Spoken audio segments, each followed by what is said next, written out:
wanted to really get into just the Lakers preseason, also just getting ready for the season. And before I kind of put the show together, one of the things I was going to talk about was Marcus Smart, because we found out some news today that he is dealing with Achilles tendinopathy. Eric, do you know the difference between a tendinopathy and a tendinitis? I do not. Okay. So just to break it down for everybody, a tendinitis of the Achilles tendon is when there's acute inflammation of the tendon. There's pain. There's usually pain with lengthening, pain with strengthening. That is something that acutely happens, and it lasts for a certain period of time until the inflammation goes away. The tendinopathy is a chronic overuse type of injury. So inflammation has already happened, and there's been some degenerative changes into the Achilles tendon. And that is what we call a tendinopathy. Because what happens is months after having the tendinitis, it ends up, a lot of times that Achilles tendon will be thicker on the side that has the tendinitis. And you'll have these degenerative changes. So the tendon becomes a little thicker, a little stiffer, and movements just feel different. So there's times that you're having pain, and then some days that you're having good days. And that's what Marcus Smart kind of described. He's like, yeah, some days I feel really, really good. And then some days I'm like, ooh, that feels a little different. So those were kind of signs of concern for me kind of moving forward. What were your thoughts kind of when you heard Marcus Smart today?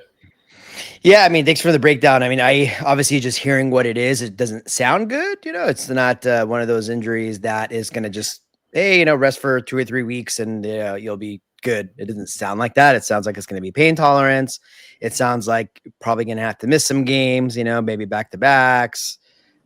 Be very, very cautious, kind of heading into the season. I mean, this is like just one of the reasons that we'll get into as while I'm optimistic about this upcoming season.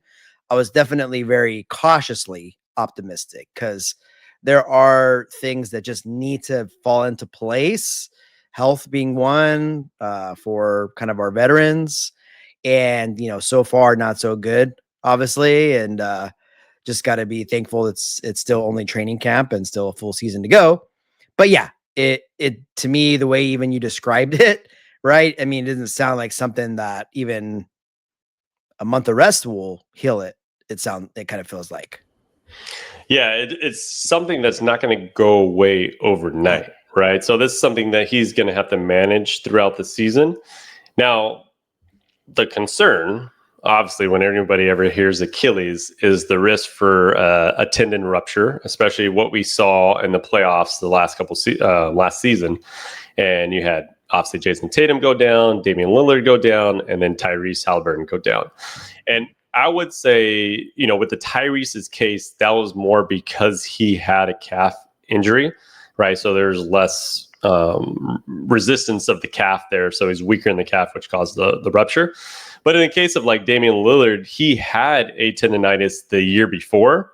And it's something that, you can never guarantee that it's going to happen. Some people are not going to have ruptures. But one thing that we do remember with Damian Lillard is that he was off a couple weeks, right, because of the blood clot. So, and then him getting back into shape and then finally getting back into basketball shape was just harder at that time, and he didn't do as much. So that's kind of where the stress went to with his tendon. So it's not to say that for sure caused it, but it's likely one of the factors. Yeah, I can see that. And I mean, just the way you would use Marcus Smart, like the type of player he is, it's not like he's just this, for example, just a shooter where it's like, okay, you just got to find a spot, hit shots. No, I mean, he's going to be guarding like the team's best player. He's going to have to be agile and move. And so those kind of things I think about. I'm like, damn, he's limits are probably going to be limited. I mean, I think that probably means he's not going to be starting most likely, I mean, unless they start him and kind of bring the hook real quick. But yeah, that's of course, when you hear anything about Achilles, you start thinking about that, God forbid, Achilles tear.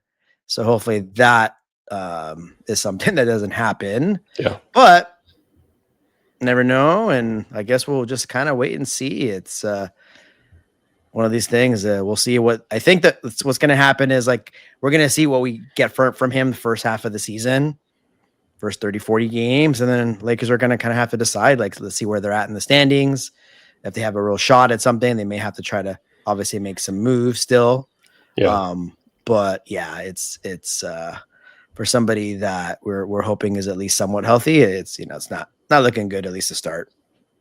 Yeah, and he's likely going to try to get some minutes in the preseason, so he's getting some game action, because going into the regular season without playing at all in the regular season is going to be difficult.